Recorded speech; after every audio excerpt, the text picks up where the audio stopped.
Notre quatrième atelier trajectoire durable est consacré aujourd'hui à des solutions pour la bonne gestion du parc. Ah bah, je vois que j'ai mis le dernier slide devant vos yeux. Pardon, pardon. Voilà. Donc, il s'agit aujourd'hui de vous présenter des solutions pour un entretien écologique du parc. Comme vous le savez peut-être, ces ateliers trajectoire durable, donc, qui s'inscrivent dans l'engagement pris par Mobiliance d'accompagner ses adhérents vers la RSE. Ces ateliers visent à vous présenter des solutions, des retours d'expérience, des initiatives, voilà, pour vous donner des idées sur comment concrètement pouvoir agir au quotidien et vous engager vers la RSE. Je vais mettre le feu. C'est donc aujourd'hui, comme vous le savez, actuellement se tient le salon Equipoto à Lyon. Et de ce fait, nous nous sommes dit qu'il serait intéressant de pouvoir vous partager deux solutions en particulier, que sont l'éco-entretien et l'utilisation de la pièce issue de l'économie circulaire, donc qui sont voilà, des solutions pour un entretien écologique du parc.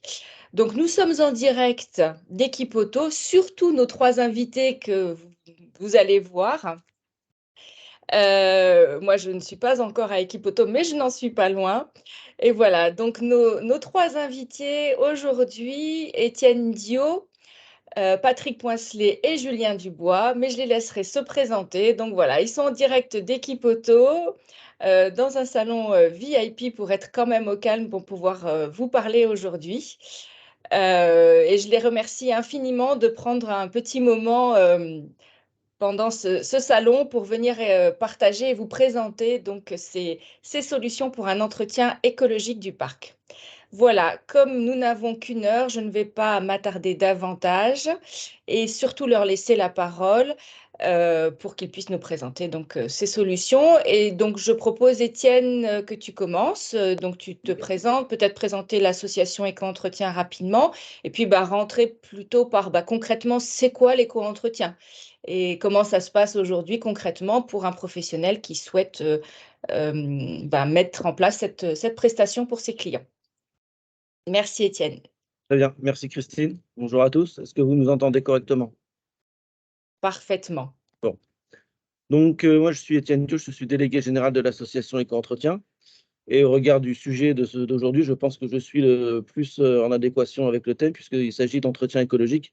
Et nous, c'est Éco-Entretien. Blague à part, l'association Éco-Entretien existe depuis 2016. Elle est composée de 14 ou 15 membres, parmi lesquels les grandes fédérations d'après-vente automobile, que sont la FEDA, la FIEV, la FNA, Mobiliance et Traxio, qui est la fédération belge, et des réseaux de garage, des grands groupements, Autodistribution, Alliance, Bosch Car Service. Nous avons Noroto, Speedy, Feu Vert, Midas, LKQ, First Stop, qui sont dans l'association. Notre association est présidée par Francis Bartholomé depuis décembre 2022 et son prédécesseur était Jacques Riflard qui a réalisé 2 mandats à la tête de l'association. Le principe de l'association, c'est vraiment un regroupement collectif des acteurs de l'après-vente qui a pris conscience de la nécessité de l'entretien du parc roulant. La profession s'est dit, bon, il faut qu'on soit acteur de cet entretien. Il y a une attente aussi en matière de baisse des émissions, d'environnement. Qu'est-ce qu'on peut proposer à nos professionnels? Et la solution, ça a été de mettre en place un protocole qui s'appelle le protocole éco-entretien et qui est encadré par un label éco-entretien pour les garages qui s'investissent dans la démarche et qui adhèrent à la démarche. Aujourd'hui, nous avons 500 garages labellisés et parmi nos plus importants labellisés, nous avons Noroto et Bénédicte Barbry, par exemple, est membre du bureau de l'association Éco-Entretien. Nous avons Autodistribution, beaucoup d'AD, des Bosch Car Service, quelques Speedy et quelques Feux Verts. Sur quoi repose le principe de l'éco-entretien? L'éco-entretien repose essentiellement sur le dépistage, en réalité, sur le diagnostic. Et ce diagnostic est un diagnostic basé sur l'analyse des gaz du véhicule. Ce qui change avec le travail habituel des professionnels qui sont beaucoup axés sur le diagnostic électronique. Les labels éco-entretien a voulu remettre dans le jeu dans les offres de services des professionnels le diagnostic 5 gaz. Pourquoi? Parce que avec l'équipement qui est proposé par l'éco-entretien, qui est un analyseur 5 gaz, il est possible de détecter l'état de santé réel, plus précis du véhicule, une sorte de prise de sang du véhicule, qui va permettre d'identifier l'état de santé de 6 organes du véhicule, donc injecteur, admission, échappement, système de dépollution, etc. Ça va donner un état des lieux sous un système de voyants vert, orange ou rouge, qui va vous donner l'état de santé des pièces. Et si vous êtes vert, vous êtes bien. Si vous êtes orange, vous êtes encouragé à nettoyer la pièce, nettoyer le véhicule. Et si c'est rouge, on vous encourage à aller vers un remplacement de la pièce. Il y aura tout l'enjeu de Julien Dubois. C'est là que Julien Dubois pourra intervenir sur la finalité, puisqu'on va parler de remplacement de pièces en cas de besoin. Et puis aujourd'hui, avec l'économie circulaire, vous savez que sont rentrées dans le jeu des pièces remanufacturées, puisqu'il faut boucler la boucle du cercle. Cet éco-entretien, aujourd'hui, comment vous faites pour vous faire labelliser?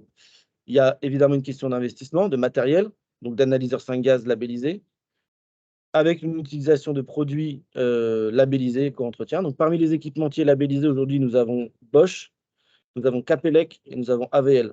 Par exemple, sur Équipe Auto, actuellement, on a un stand qui permet de faire des démonstrations avec les matériels Bosch et Capelec. Ces matériels sont équipés du logiciel EcoDiag de Sfertech, qui analyse en réalité, qui fait le travail d'analyse du véhicule. Les produits que nous avons aussi labellisés et fait tester à l'UTAC, ce sont des produits de marque Bardal, Sfertech, Wins, Isotech, Kent notamment. C'est ces produits qui, si vous êtes labellisé, que vous devrez utiliser.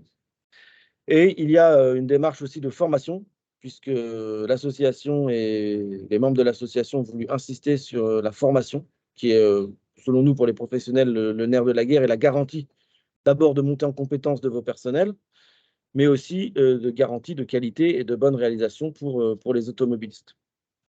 Donc formation, équipement et adhésion à l'association, labellisation par l'association. Donc aujourd'hui, je vous ai dit, on a 500 garages labellisés. Au-delà de la partie technique, l'association a aussi un rôle de représentation. Et l'association porte la... Étienne, Ouais. ouais, pardon. Donc, la cible de cet éco-entretien, c'est quel type de véhicule? Ça s'adresse Alors, à quel type de c'est vrai. véhicule? L'éco-entretien s'adresse à des véhicules anciens, à partir de 4 ans. En gros, des véhicules qui ont eu un usage, qui ont roulé, qui sont dans le parc roulant depuis plusieurs années. On sait que Des l'âge diesels? moyen, ouais, des diesels principalement, mais aussi des essences. Et Mm. on sait que l'âge moyen du véhicule augmente. Donc, il y a un besoin d'entretien du parc. Et surtout, on a 40 millions de voitures en circulation et on s'est aperçu qu'il y a environ 60% des véhicules qui polluent plus que leurs caractéristiques d'origine. Donc, on s'adresse aussi à ces 2 tiers du parc roulant qui ont besoin en réalité d'une remise à niveau, je dirais, d'entretien, puisque en silence, ces véhicules souffrent en silence, comme on a l'habitude de dire, et vous ne le voyez pas de l'extérieur, vous ne le voyez pas sur les voyants du tableau de bord, et vous ne pouvez le savoir que par la prise de sang du véhicule. C'est un peu comme quand vous allez chez le médecin. Là, il n'y a rien de mieux qu'une prise de sang pour connaître votre état de santé réel. Super, merci Étienne. Et du coup, en termes de perspective, enfin, aujourd'hui, l'éco-entretien, alors c'est basé sur le volontariat, bien sûr. J'imagine qu'il y a déjà, bien sûr, ces garages labellisés qui le proposent à leurs clients. Quelle est enfin, est-ce que tu sais comment est-ce que c'est perçu par les clients? Et au-delà de ça, qu'est-ce qui est fait par l'association Éco-entretien pour justement promouvoir cet éco-entretien et faire qu'il soit reconnu? Alors, pour les clients, c'est vrai que les clients, quand on leur propose, hein, c'est les retours qu'on a, ils aiment bien savoir, connaître l'état de santé de leur véhicule. Après, il y a toujours une petite angoisse pour savoir ce qu'il va falloir faire dessus. Mais justement, l'objectif de l'éco-entretien, c'est à partir du moment où vous avez diagnostiqué le véhicule, montrer au client que vous allez lui faire une réparation ciblée qui va s'attaquer aux causes du problème.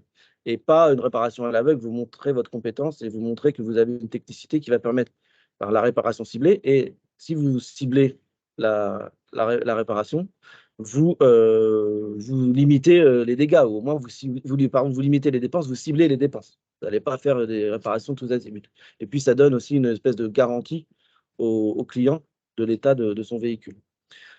Sur l'action de l'association, au-delà de la technicité, je dirais, on a une action de sensibilisation auprès des pouvoirs publics qui est menée par le président et puis par l'association, parce qu'on veut mettre sur la place publique, dans le débat public, l'importance de l'entretien du parc roulant et son enjeu dans la baisse des émissions polluantes, au même titre que le passage au véhicule électrique, au même titre que l'achat d'un véhicule neuf, au même titre que l'utilisation de transports en commun.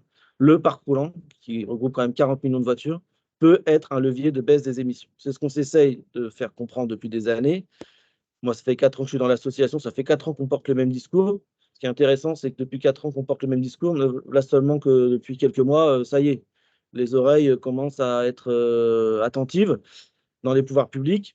Et le déclencheur pour nous, ça a été la mise en place des ZFE, puisque la politique de bannir 50% du parc, par endroit, de ces zones à faible émission, oblige les pouvoirs publics, et nous aussi professionnels, à trouver une solution. Parce que tout le monde n'a pas les moyens d'acheter un véhicule électrique. Vous le savez, quoi qu'on donne comme bonus, tout le monde n'aura pas les moyens d'acheter des véhicules électriques.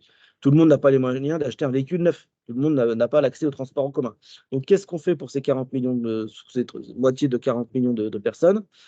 Eh bien, on a dit, voilà, au pouvoir public, pourquoi vous n'encourageriez pas les personnes qui entretiennent correctement leur véhicule, qui ont un véhicule qui polluent, parce que tous les véhicules polluent, mais qui polluent moins que d'autres, pourquoi ne pas encourager vertueusement ces gens-là avec un bonus à notre sauce, qui serait une vignette ou une vignette éco-entretien qui permettrait aux véhicules de circuler dans les zones ZFE à condition de respecter un certain nombre d'émissions. Donc ce message a été entendu, écouté d'abord, entendu un petit peu au Sénat, puisqu'il est rentré dans un rapport d'information du sénateur Philippe Tabarot qui propose une vignette éco-entretien.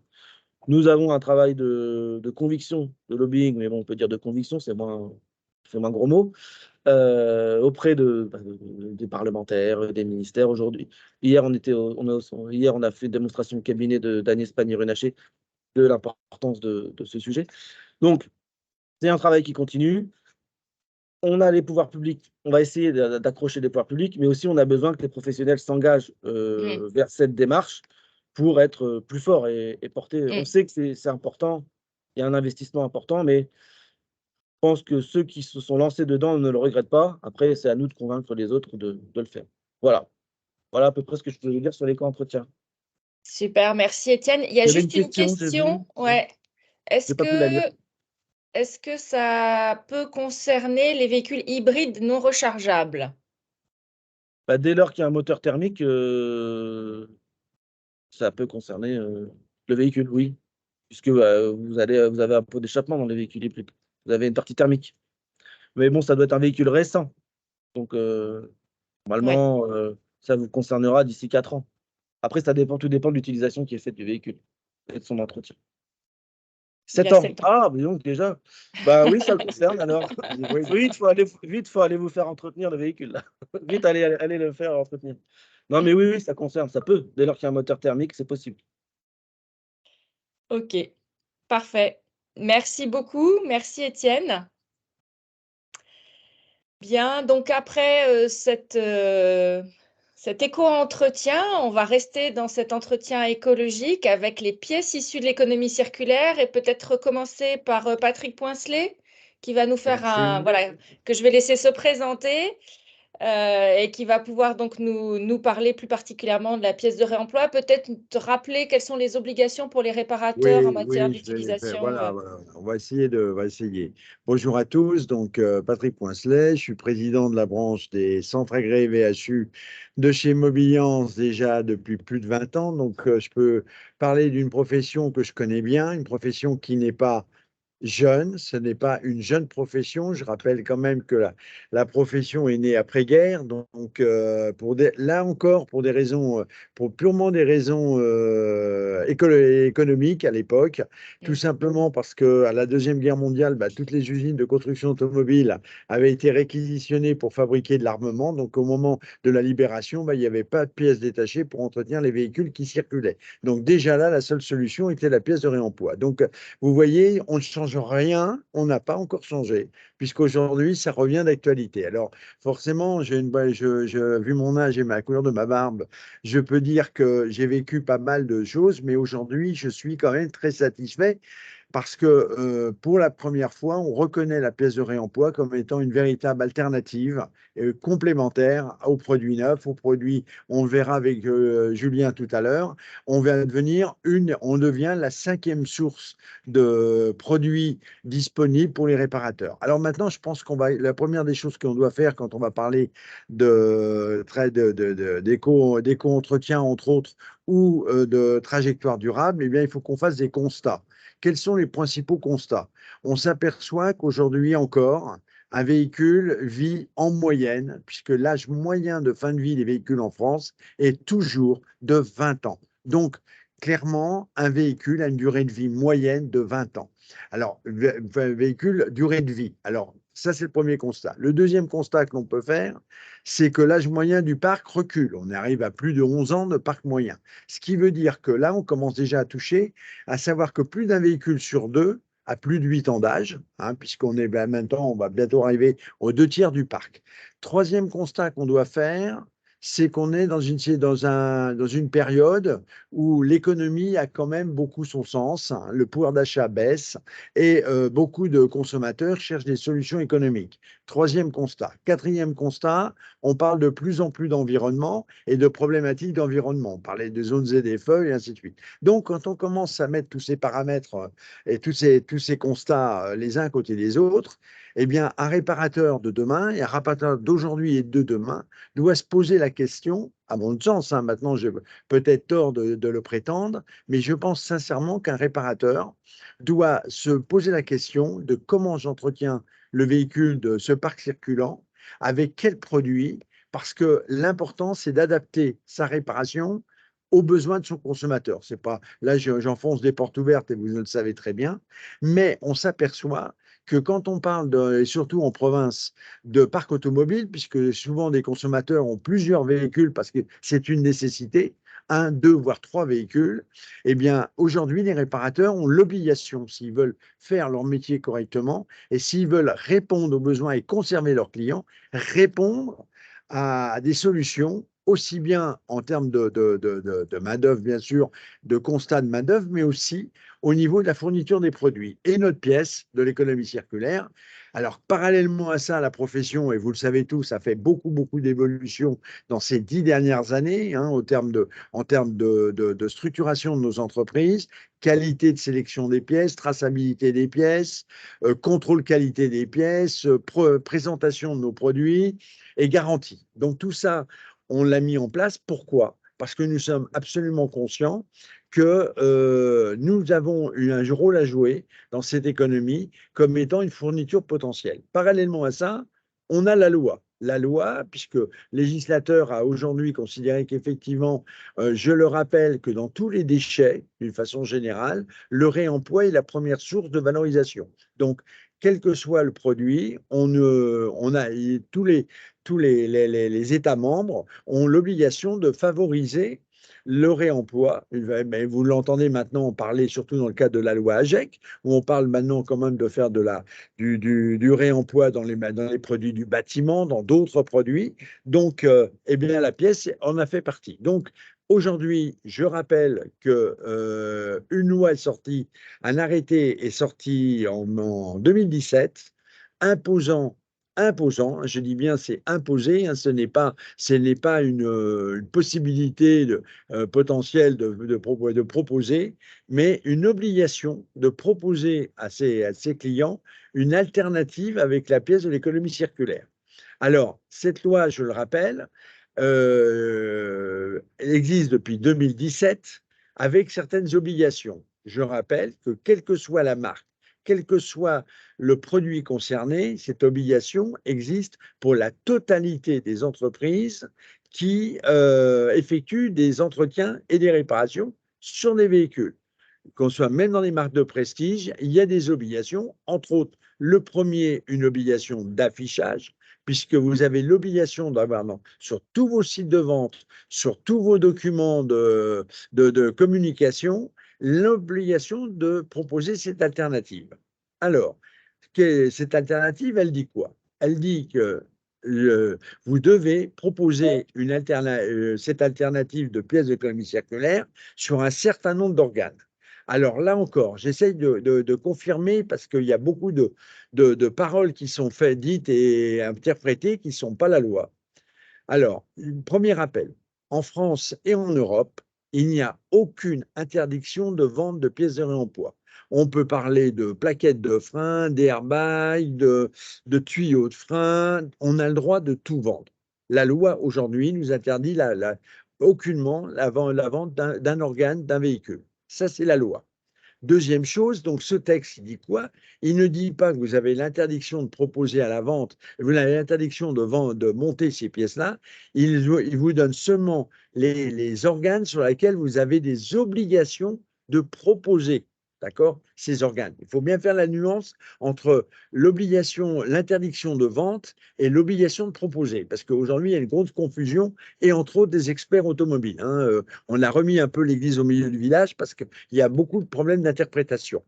Sachez quand même que le constat là aussi que l'on peut faire, l'année dernière, il y a eu un contrôle de la DGCCRF sur les entreprises, sur ce respect de ce texte. 72% des professionnels contrôlés n'étaient pas conformes avec la loi. Là encore, alors, chance pour eux, dans l'immédiat, il n'y a pas eu dans le texte de sanctions prévues dans le fait du non-respect de ce texte. Mais, il y a toujours un mais, ce texte est en train d'évoluer. Pourquoi il est en train d'évoluer? Parce que dans le cadre de la filière de fin de vie des véhicules, vient d'y être rajouté les CMHU. Qu'est-ce qu'on appelle les CMHU? C'est les motocycles hors d'usage. Donc, ces cycles et motocycles hors d'usage viennent compléter la filière des VHU, donc des véhicules hors d'usage, 4 roues traditionnels, fait que maintenant, tous les véhicules roulant de moins de 3,5 tonnes vont être intégrés dans le cadre de la loi AGEC. Et l'arrêté, c'est un arrêté, Claire, je ne me trompe pas, c'est un arrêté. Oui. L'arrêté, je une confirmation entre décret et arrêté. L'arrêté pièce qui aujourd'hui nous légifère sur le 4 roues va être étendu au CMHU, donc aux cycles et motocycles, et on peut s'attendre vraisemblablement par rapport au rapport qui a été fait par la DGC, que dans le projet du futur texte, là, ils vont certainement prévoir une sanction. Je m'y attends gros comme une maison. Donc, ce qui est important de vous préciser aujourd'hui, commencez d'une façon à vous mettre au moins en conformité avec la législation, premier objectif. Et deuxième, il est indispensable aujourd'hui de pouvoir proposer cette alternative aux consommateurs. Super. Mais alors concrètement, un professionnel, un réparateur qui veut proposer cette pièce issue de l'économie circulaire, voilà, moi j'entends des fois on dit oh là là, mais c'est compliqué, c'est plus facile avec la pièce neuve, etc. Qu'est-ce que vous en pensez? Alors, là encore, forcément, la profession est obligée, se structure parce que ça a été des nouveaux marchés. On est passé quand même, je rappelle, parce que très souvent, on nous parle aussi de nos prix de vente de pièces en disant vos prix de vente augmentent et ainsi de suite. Mais je rappelle que, comme je l'ai dit tout précédemment, nous sommes une ancienne profession et quand j'ai commencé ma carrière, le professionnel qui venait chez nous venait avec sa caisse à outils, démontait sa pièce et repartait avec. Aujourd'hui, effectivement, le professionnel souhaite essayer d'avoir le même service sur le produit de réemploi qu'il a sur le produit neuf. Alors, maintenant, grâce aux marketplaces qui sont sur le marché, et il y en a beaucoup en automobile et sur la pièce de réemploi, il y a beaucoup de marketplaces qui sont sur le marché.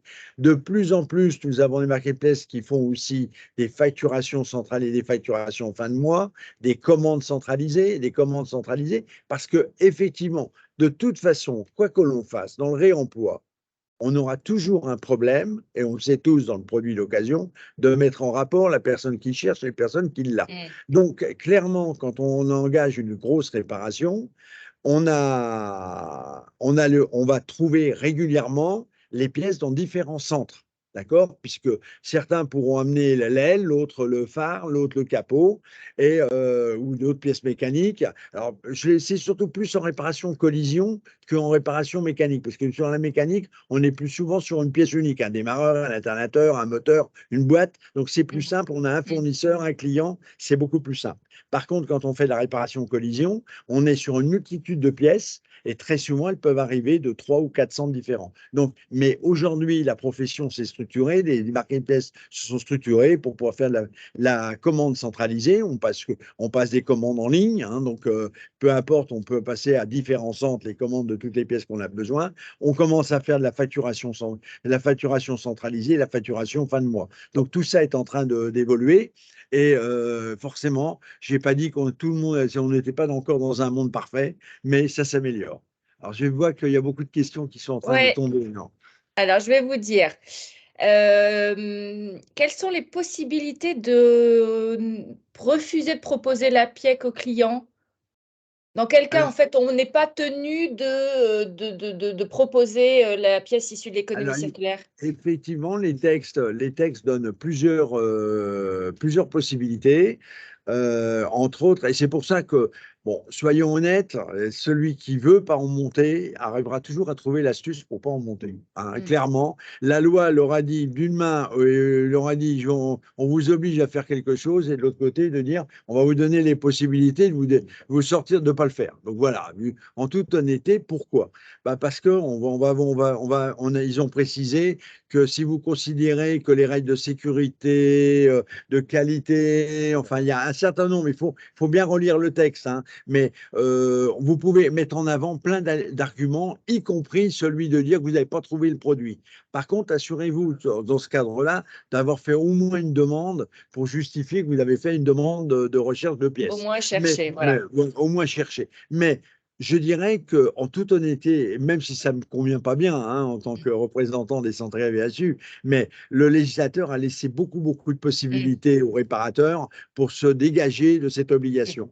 Mais je pense que, au-delà de ces obligations, je suis enfin convaincu, hein, mais attention, hein, des entreprises aujourd'hui comme les nôtres qui sont structurées, on arrive à avoir énormément de professionnels en compte aussi. Hein. Dans ma propre entreprise, j'ai plus de 1000 professionnels en compte. Donc ça veut dire que derrière, aujourd'hui, beaucoup de professionnels reconnaissent que c'est une alternative. Et je crois qu'il faut vraiment l'intégrer comme ça dans le raisonnement, de dire on a un véhicule à entretenir et on a un parc souvent chez un client, on doit choisir le produit qui convient le mieux en fonction de l'âge et de l'usage du véhicule. C'est vraiment la démarche majeure que l'on doit faire. Et après, à partir du moment où on considère que c'est une contrainte de le faire, vous savez, celui qui veut tuer son chien dit qu'il a la rage. Donc, à partir du moment où on n'est pas d'accord avec le concept, bah forcément, on va y trouver tous les problèmes, tous les ennuis, et ça va être une vente qui va être compliquée pour les uns et pour les autres.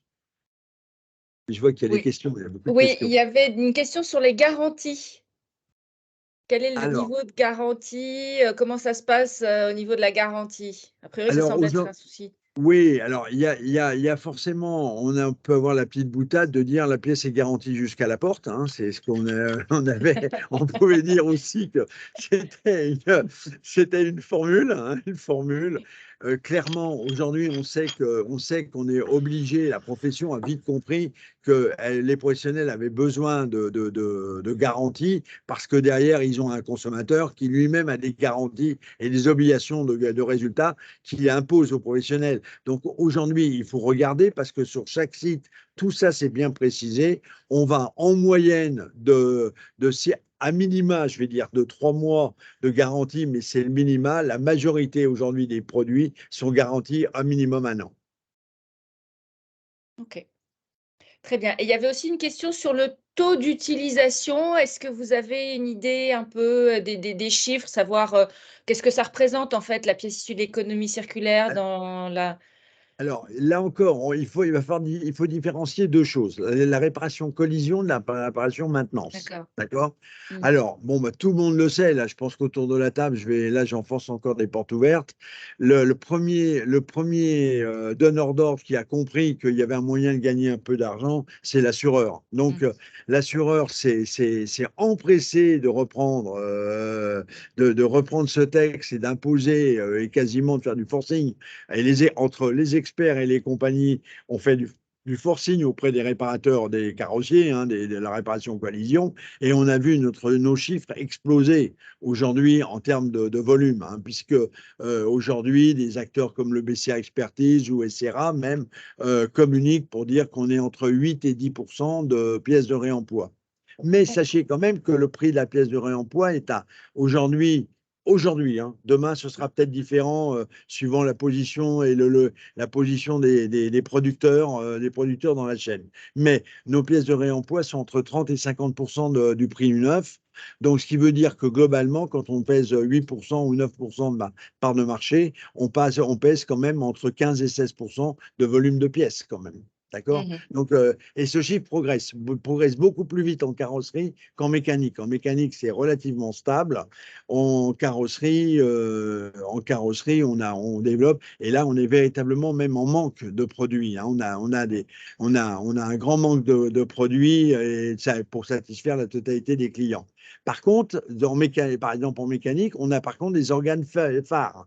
Je donne l'exemple, et tous les gens qui sont autour de la table le savent très bien. Par exemple, par exemple, quand un consommateur casse un moteur sur son véhicule, eh ben, le réemploi est la source majeure de réparation, de fourniture, puisque dans les dernières statistiques, 77% des moteurs de deuxième monte étaient fournis par le réemploi, 13% par l'échange standard de Julien, et le reste par les producteurs, donc les moteurs neufs derrière. Mais le réemploi en termes de moteurs et boîtes de vitesse c'est quand même nos produits phares en mécanique.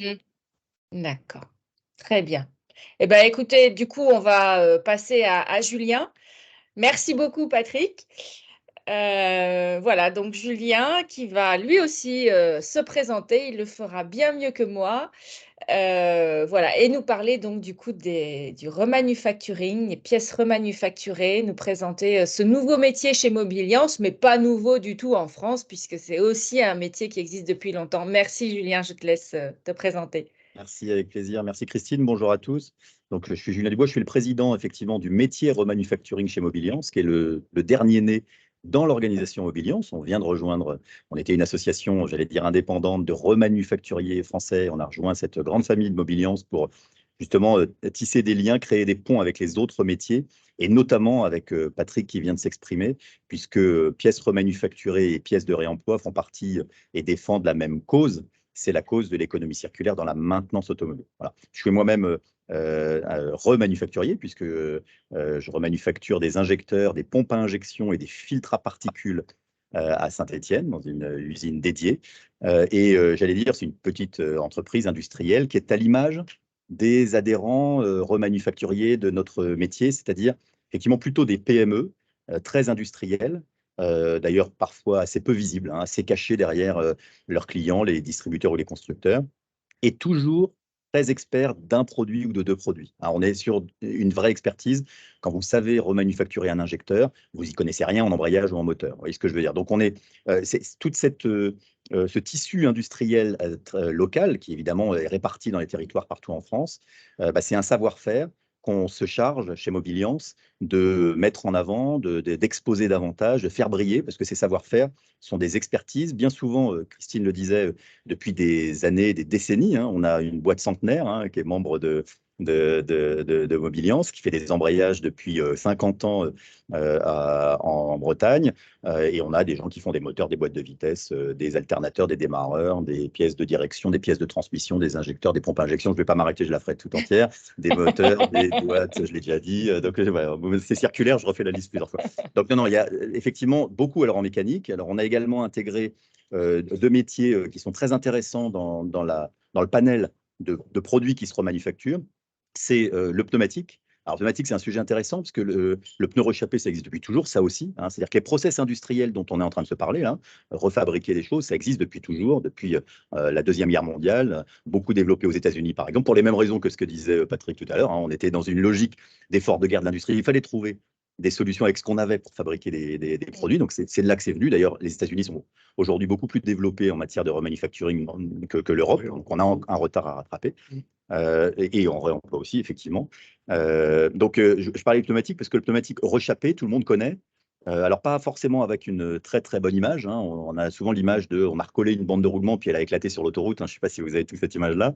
La réalité, c'est que le remanufacturing de pneus, c'est une prestation industrielle, que des acteurs sont en train de se restructurer très fortement autour d'outils industriels très lourds. Le dernier rechappeur français qui s'appelle Blackstar a ouvert un site de rechappage, le plus gros site de rechappage européen à Béthune, qui plus est en lieu et place de l'usine de Bridgestone qui fabriquait des pneus neufs. Donc ça, en plus, c'est une histoire assez sympa. C'est-à-dire qu'une usine d'industrie linéaire s'est transformée en usine d'industrie circulaire.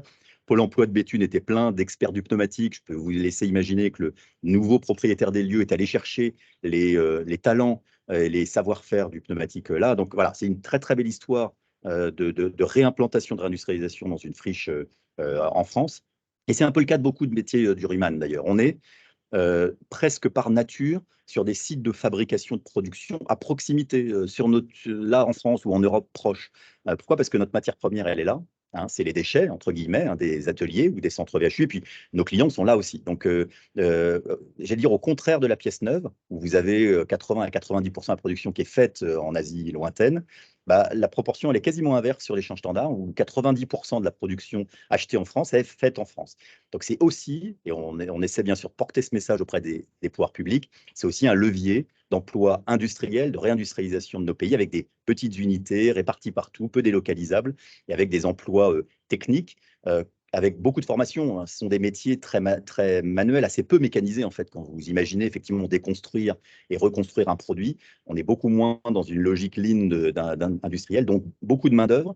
Et on n'est pas sur un métier très normé, hein, entre un moteur et un injecteur, c'est des choses très différentes. Du coup, la formation se fait dans les entreprises qui embauchent souvent des jeunes sans qualification et les amènent à un niveau de formation technique très, très élevé. Donc, c'est vraiment un tissu industriel qu'on essaie de mettre en avant, qui est un peu invisible et, bon, j'espère, un peu plus visible depuis quelques temps. Et puis, l'autre exemple de l'autre métier, donc je vous ai parlé du pneumatique, hein, auquel on ne pense pas forcément tout de suite. L'autre métier, c'est l'électronique.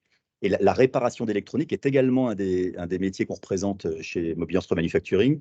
Et là, on est davantage dans… Alors, on n'est pas à proprement parler sur de l'échange standard, vous l'avez compris, on récupère des pièces, des composants, des cartes électroniques, d'un GPS, d'un calculateur moteur, d'un battery management system, que sais-je. Et puis, un électronicien va se charger de diagnostiquer la panne et de réparer la panne. Donc, en rendre fonctionnel à nouveau le module électronique, ce qui va éviter, par exemple, d'avoir, comme c'est le cas aujourd'hui dans certains ateliers, à changer complètement le bloc quand il s'agit d'un GPS qui est en panne, etc. Donc, ce qui fait faire des économies évidemment très importantes, un facteur 8 à 10 à l'automobiliste, et puis qui est bien sûr en termes d'empreinte carbone sans commune mesure. Alors, ça me fait une petite transition avec l'empreinte carbone, parce que évidemment, quand vous achetez un produit remanufacturé, vous achetez un produit qui a consommé 80% de matière en moins. C'est la moyenne à peu près sur l'ensemble des produits manufacturés. Pourquoi? Parce que quand on refait un moteur, on garde le bloc. Vous imaginez le poids que représente le bloc du moteur dans l'ensemble quand on garde le corps de l'injecteur, le corps d'un turbo, etc. Toute la matière qu'on conserve, ces composants durables qu'on conserve pour donner une seconde vie au produit. Et évidemment, c'est autant de matière qu'on n'est pas allé chercher dans la nature, c'est autant de fabrication, de moulage, de sidérurgie qu'on n'a pas fait sur de l'acier, par exemple, sur d'autres métaux non ferreux. Donc, il y a évidemment une très, très grosse économie, ressources et carbone, par le biais de ces solutions. Et ces solutions sont… Pardon, je me rends compte que je fais un placard. Je t'écoute, Christine.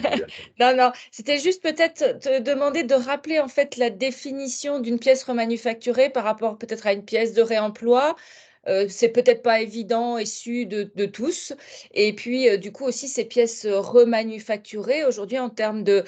c'est quoi vos enjeux, c'est quoi vos besoins? Est-ce que en termes de clients, en termes de sourcing, voilà, quelles sont sur ces sujets-là vos attentes aussi? Oui, alors Définition, effectivement, très bonne question. La définition d'un produit manufacturé, c'est un produit qui est remis à neuf en suivant le cahier des charges du constructeur ou de l'équipementier. Et le résultat des cours, c'est que le produit est garanti au même niveau que le produit neuf. Donc, on est sur un produit dont la performance, la qualité, la durabilité est égale, parfois supérieure, parce qu'on l'upgrade, au produit neuf initial. Donc, le remanufacturing permet de donner une seconde vie à un produit, mais cette seconde vie dans les mêmes conditions de qualité, de durabilité, de performance que la première. Donc ça, c'est un point très important. Donc, ça consiste en quoi très concrètement, et c'est très facile à comprendre. Je récupère un injecteur qui est issu d'une voiture, d'un garage qui l'a démonté, qui est évidemment en fin de vie, qui a fait ses 150 ou 200 000 km. Je l'ouvre, je sors tous les composants à l'intérieur de l'injecteur qui sont des composants d'usure, pas les composants usés, attention, les composants d'usure, c'est-à-dire c'est un process systématique.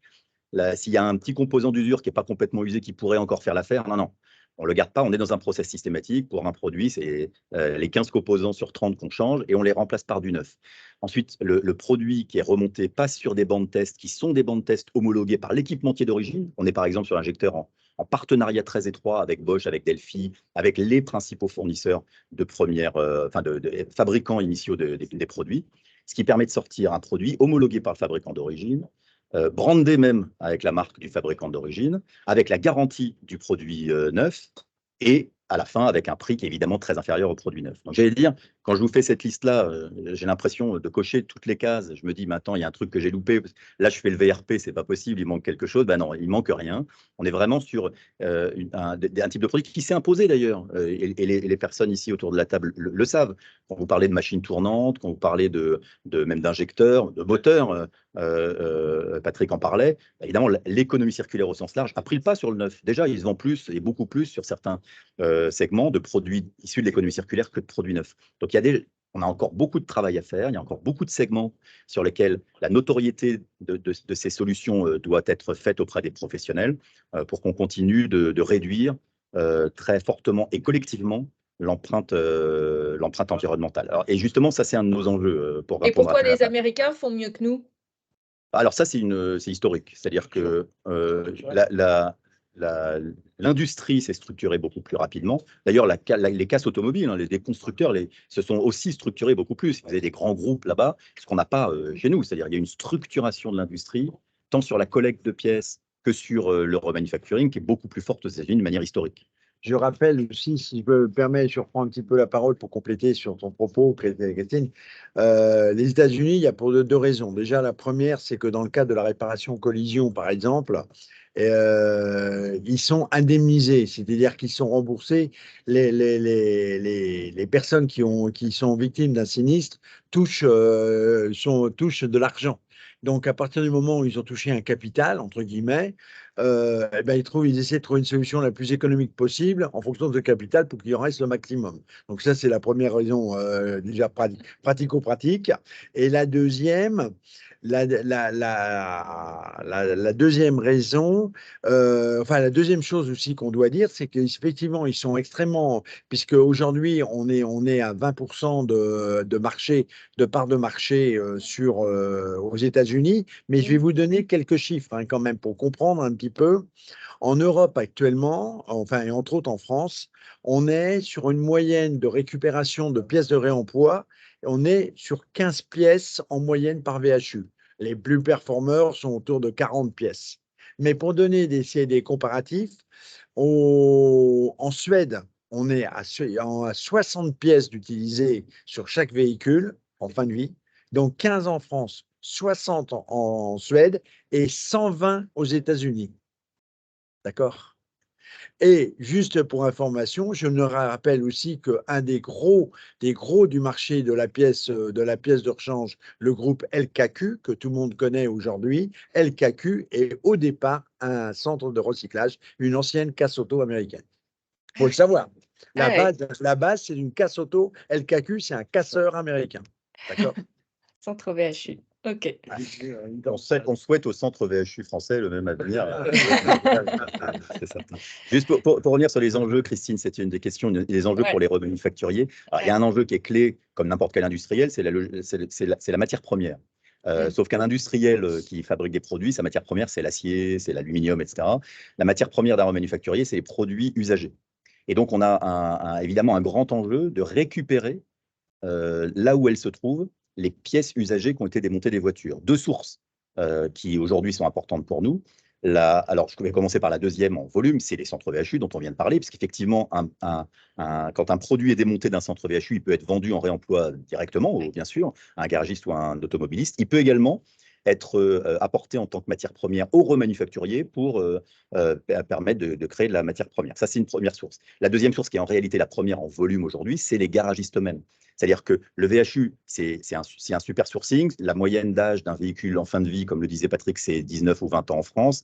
La moyenne des produits, enfin des véhicules à qui on vend des produits remanufacturés, c'est le parc, donc c'est plutôt 11 ans. Donc on a aussi besoin d'aller chercher des produits un peu plus récents, des vieilles matières un peu plus récentes, et pour ça, c'est dans les garages qu'on les trouve. Alors comment on fait pour récupérer les pièces dans les garages? C'est les pièces qui sont démontées par les garagistes. On a trouvé depuis des années une solution, une incitation financière toute simple, alors qui n'est pas toujours très simple à opérer par les réparateurs. Il faut un petit peu donner de soi, faire le petit effort, mais c'est la consigne. C'est-à-dire qu'aujourd'hui, un produit en échange standard, un produit remanufacturé, il se vend systématiquement avec une consigne facturée au client, facturée au distributeur, que le distributeur facture à son garagiste, etc. Et cette consigne, qui est une immobilisation financière, qui peut être assez importante, 75 € pour un injecteur, 1000 € pour un moteur parfois, ces montants sont remboursés à partir du moment où le réparateur va renvoyer via sa distribution ou en direct la vieille matière qu'il a démontée, qu'il a remplacée par le produit, au remanufacturier. Et ça, c'est essentiel. D'abord, ça marche très bien. Dans l'injecteur, en ce qui me concerne, on est à 93% de retour de produit. Pour 100 injecteurs vendus, il y a 93% 93 injecteurs usagés qui reviennent. Et ça, c'est un sourcing évidemment qui est très important. Là-dessus, il y a 95% qu'on garde et 5% qui sont non exploitables. Et derrière, ça permet d'alimenter la chaîne. Donc là, on est sur un sujet très important. Et au-delà de l'économique, en termes logistiques, comment ça s'organise? En fait, la logistique, vous prenez la logistique qui permet d'envoyer le produit vers le garagiste, vous faites à l'envers, c'est la même logistique. Donc parfois, c'est un petit peu complexe, c'est-à-dire quand vous faites de la livraison en direct, il va falloir aller récupérer chez le garagiste la vieille matière, c'est pas toujours très simple et c'est coûteux. Dans d'autres cas, il y a de la massification qui est possible, notamment quand on passe par des distributeurs, c'est-à-dire les distributeurs assurent le stock de vos produits, vendent les produits aux réparateurs et récupèrent les produits, les vieilles matières, attendent d'en avoir un certain nombre, une palette par exemple, avant de vous la renvoyer. Donc ça crée de la massification, ça abaisse les coûts de transport. Et quand je parle d'un coût de transport, il y a le coût économique auquel on pense bien sûr, mais également le coût écologique. Il faut qu'on fasse attention de ne pas faire des transports trop fréquents, etc., pour de la vieille matière. Alors, ce n'est pas des déchets, pour nous, vous avez bien compris qu'un injecteur, ce qui fait saigner notre cœur chez les manufacturiers, c'est un injecteur qui part dans la benne à métaux, ou un moteur, etc. On a toujours de quoi exploiter ces déchets d'atelier, et c'est vraiment notre priorité absolue. OK. Et en termes du coup de distribution et de vente aux clients et aux professionnels, ça se fonctionne aussi par les marketplaces ou de quelle manière est-ce que vous proposez, c'est proposé aux réparateurs en fait Alors, les historiquement, pièces? on travaille avec les remanufacturiers étant des industriels, travaillent avec les grands distributeurs, qu'ils soient indépendants ou OK. constructeurs, puisque les remanufacturiers sont également des sous-traitants des constructeurs, bien souvent, donc pour alimenter les réseaux constructeurs en échange standard, mais également la distribution indépendante. Ça, je veux dire, c'est vraiment le cas normatif chez les remanufacturiers. Et puis, ils sont en train de se développer. Moi, je porte un projet, par exemple, de distributeur dédié à la pièce issue de l'économie circulaire, qui va permettre, en fait, à ces remanufacturiers de proposer leurs produits directement aux garagistes, via un distributeur, mais un distributeur digital plus léger.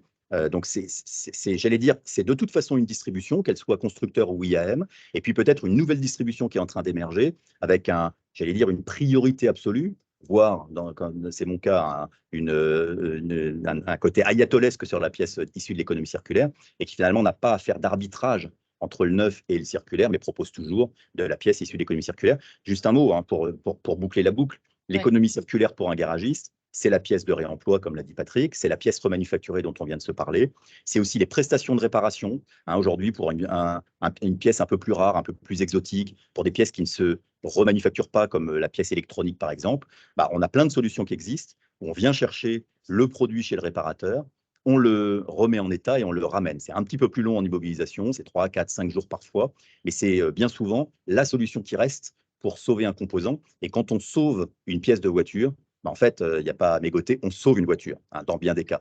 Avec l'âge du parc qui vieillit, avec le pouvoir d'achat des automobilistes qui ont besoin de leur voiture au quotidien, bah, il faut qu'on trouve des solutions. Et vous voyez, quand j'entends parler d'éco-entretien, Étienne, et je fais le pont avec tout à l'heure, et la boucle est bouclée là aussi, on aime bien les boucles, nous, dans l'économie circulaire, vous l'avez compris.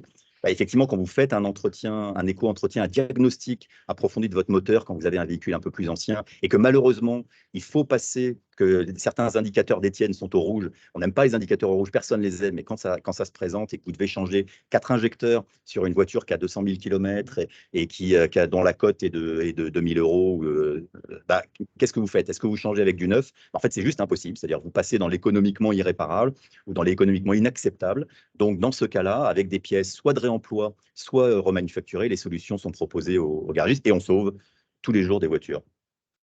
Il y a une question, est-ce que ça existe aussi pour le motocycle? Les motos et Alors, tout ça, le remanufacturing? Alors, pas beaucoup. C'est-à-dire qu'on n'a pas D'accord. beaucoup aujourd'hui. D'ailleurs, on n'a aucun membre. C'est un appel si vous en connaissez. On n'a aucun membre chez Mobiliance aujourd'hui dans le métier remanufacturing qui effectivement fasse de la moto, probablement parce que la taille du marché n'est pas exactement la même. Mais ceci étant, il n'y a absolument aucune raison que sur les organes mécaniques, il n'y ait pas un vrai boulot de remanufacturing à faire. Dans l'association, on a du VL, on a du PL, du véhicule industriel, parce que vous imaginez que plus le composant est gros et cher, plus le remanufacturing a de la place. C'est peut-être aussi une délimitation dans la moto, mais sincèrement, en fait, je ne sais pas trop répondre à votre question et je suis assez convaincu que plein de solutions existent. Très bien. Bah, écoutez, merci beaucoup. Est-ce qu'il y a des questions? Comme il nous reste 5 grosses minutes, peut-être laisser un peu de place aux questions ou s'il y a des choses, des compléments à apporter, que ce soit Étienne, Patrick, Julien. C'est Moi, vrai je que les voudrais dire questions. que moi, je suis récent dans la profession, ça fait que 4 ans que je suis dans la profession. Mais l'économie circulaire, l'entretien, la réparation. Aujourd'hui, on a eu le plan de relance, on a encouragé les gens à réparer leur vélo. Là, il y a la loi sur l'économie circulaire, on encourage les gens à réparer leur grille-pain, leur machine à laver, leur sèche-linge, leur lave-vaisselle. Et maintenant, au secteur de l'automobile de plonger, dans cette économie, puisque de toute façon, les gagnants des pièces neuves, ça ne sera pas ni la France ni l'Europe, ce sera tous ceux qu'on voit ici à Equipoto, ce seront les Chinois, parce qu'eux, ils fabriquent des pièces neuves moins chères, à prix réduit. Donc, soit on a le choix entre faire entretenir, réparer avec de l'ancien de qualité, du remanufacturé, du réemploi, ou alors on achète du neuf, mais ce n'est pas nous qui allons en tirer les bénéfices. Alors là, pareil, pour aussi compléter un petit peu, sachez, tout le monde le sait, actuellement les producteurs, alors qu'est-ce qu'on entend par producteurs, hein? On entend bien en automobile, ce sont les constructeurs automobiles ou les importateurs. Donc aujourd'hui, ne vous trompez pas, aujourd'hui, s'ils s'intéressent autant à nos activités, qu'il soit le remanufacturing ou le réemploi, ce n'est pas pour rien. Ils savent pertinemment qu'aujourd'hui, c'est un marché. Il a sa cible de clientèle et il ne va pas s'y tromper. Ils vont s'y mettre. Et le problème que nous allons tous rencontrer, c'est qu'aujourd'hui, comme on l'a dit, on l'a démontré, Julien et moi, nous sommes sur des PME, des gens qui ont la même taille, les mêmes tailles, les mêmes pouvoirs que les gens qui sont autour de la table. Demain, quand ça va être les producteurs qui vont avoir la main sur tout ça, ça va être beaucoup, beaucoup plus compliqué avec des marges qui sont beaucoup plus restreintes. Et par contre, des obligations. Ils vont faire en sorte que les professionnels aient certainement l'obligation de le faire. Voilà. C'est un peu le constat et nos inquiétudes de demain. J'ai vu qu'il y avait une Ok. question. Oui, un témoignage d'Armel, une collègue, qui dit que sur le 2 roues motorisé, a priori, on trouve plus de pièces à partir du moment où le véhicule a plus de 10 ans sur le 2 roues motorisé. Certes, alors bon, sachez quand même qu'effectivement, dans le deux roues, on reste surtout sur le réemploi, hein. On a des spécialistes, hein, dans la branche Ouais. de chez Mobiliance. On a les 3 métiers, hein. On a des centres de recyclage de motos, enfin du deux roues, du 4 roues et du PL. Donc on a l'ensemble. Donc effectivement, il y a un grand nombre de recycleurs. Il y a quand même un certain nombre de recycleurs de roues aujourd'hui en France. Donc c'est effectivement de la pièce de réemploi, mais là aussi, clairement, la moyenne je n'ai pas l'âge moyen du parc moto, mais il est quand même beaucoup plus jeune. Enfin, après, je ne parle pas de moto de collection, hein, mais globalement, Moyenne. il est en moyenne, il est beaucoup plus récent que celui de l'automobile. Parce que jusqu'à présent, on était aussi dans un produit plus passion que, bon, maintenant, on a la moto-transport, la moto-déplacement, mais historiquement, on était quand même sur un produit passion. Donc, c'était un petit peu, voilà, c'était un petit peu un marché de niche, moins maintenant. Très bien. Bon. Juste un mot, Oui. à moins qu'il y ait des questions, bien sûr. Non. Voilà, juste un mot important également. En fait, l'empreinte environnementale dont on parle beaucoup aujourd'hui, et je crois que tout le monde autour de la table sera conscient de ça, ce n'est plus une option. C'est-à-dire que toutes les entreprises de toute taille doivent aujourd'hui, et on est en train de parler de trajectoire durable, donc on est vraiment en plein dans le sujet, toutes les entreprises aujourd'hui doivent se poser la question de la réduction de leur empreinte.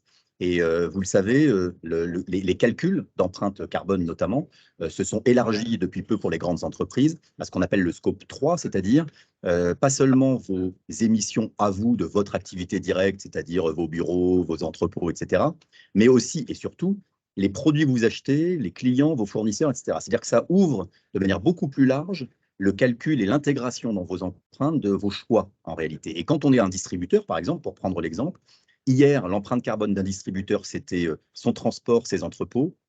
Ça ne prenait pas en compte les produits qu'il achète, les choix qu'il faisait. C'est désormais intégré. Et toutes les grandes entreprises, celles qui achètent des produits, ont donc désormais un levier de décarbonation qui s'appelle faire des choix dans les produits que j'achète, on parle de pièces automobiles ici, vers des produits qui sont plus sobres en matière, en énergie, en émissions de CO2. Donc, ça devient un vrai levier de décarbonation. Et juste un mot pour les chefs d'entreprise qui sont autour de la table.